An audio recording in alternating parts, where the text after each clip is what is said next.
يا دي الهنا يا دي السرور، نشوتك جالها هديه 2 كيلو ليمون، عملت بيهم افكار حلوه جدا. تابعوا معايا الفيديو للاخر، ولو شايفه ان انا بقدم لك محتوى هادف شجعوني بلايك كتير، ويلا مع بعض نبدا ونقول بسم الله.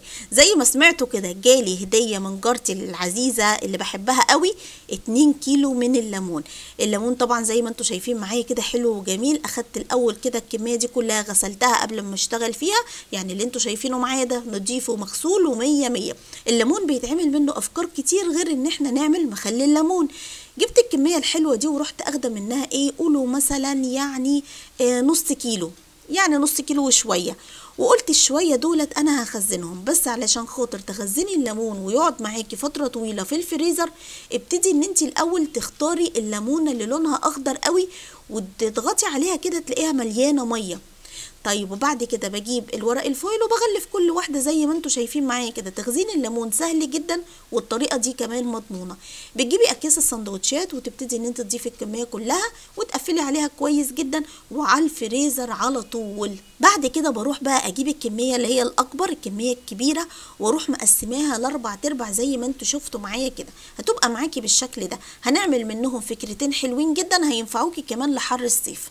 هتجيبي كوبايه كبيره من الحليب عليها كوبايه من السكر وتضيفيهم على بعض وتفضلي تستمري في التقليب وتسيبيهم على النار لمده 20 دقيقه، نار هاديه خالص.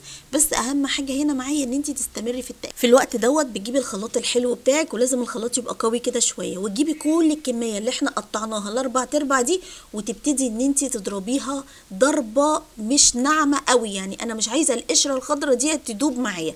طيب عشان تساعدي الخلاط ان هو يضرب لك الليمون كويس لازم تضيفي ربعه ميه الاول، وبعدين تنزلي بكميه الليمون بتاعتنا لحد لما يبقى معاكي بالشكل ده. في الوقت ده بتجيبي الصفايه الحلوه بتاعتك وتبتدي انت تصفي الليمون كويس جدا، وما ترميش القشور دي عشان بنعمل بيها بتدخل في المنظفات. يعني هقول لكم بعد كده فيديو حلو جدا تعملوا منظفات بقشر الليمون. الكميه بتاعتنا كلها بقت جاهزه من عصير الليمون. بناخد الكميه دي نقسمها على نصين، نص هنشتغل بيه دلوقتي وهتجيبي نص دوت وتضيفي كوبايتين ونص من عصير الليمون، عليهم معلقه كبيره من الفانيليا السايله او الفانيليا البودر، وكمان هتضيفي عليهم كوبايه كبيره من الحليب، كوبايه كبيره من السكر، وعليهم كمان رشه بسيطه من النعناع الجاف. وهنا ده هيوديكي في حته تانية خالص.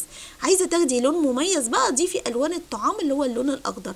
ما يهمكيش اللون يعني واللون مش في دماغك قوي ما تضيفيش الوان طعام. سيرب النعناع هنا اللي انا ضفته ده كمان بيديني طعم حلو جدا، لو متاح عندك ضيفيه.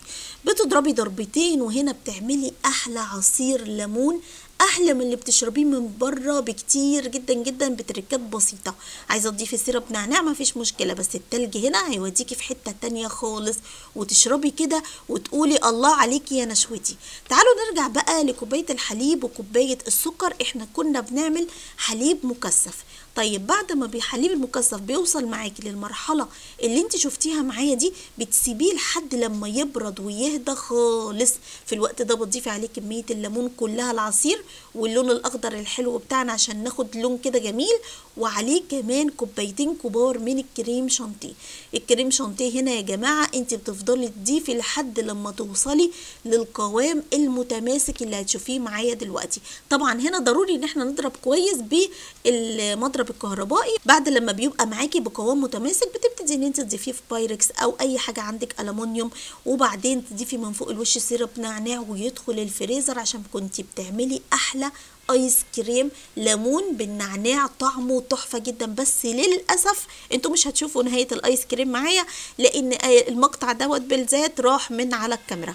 انا كده خلصت فيديو النهارده. لو عجبكم فيديو النهارده وشايفين ان انا بقدم لكم محتوى هادف شجعوني بلايك كتير وشير كتير، وقولوا لي في التعليقات تسلم ايدك يا نشوتي. بحبكم قد كده اهو. اشوفكم بكره ان شاء الله في فيديو جديد ووصفه جديده مع مطبخ نشوى. والسلام عليكم ورحمه الله وبركاته.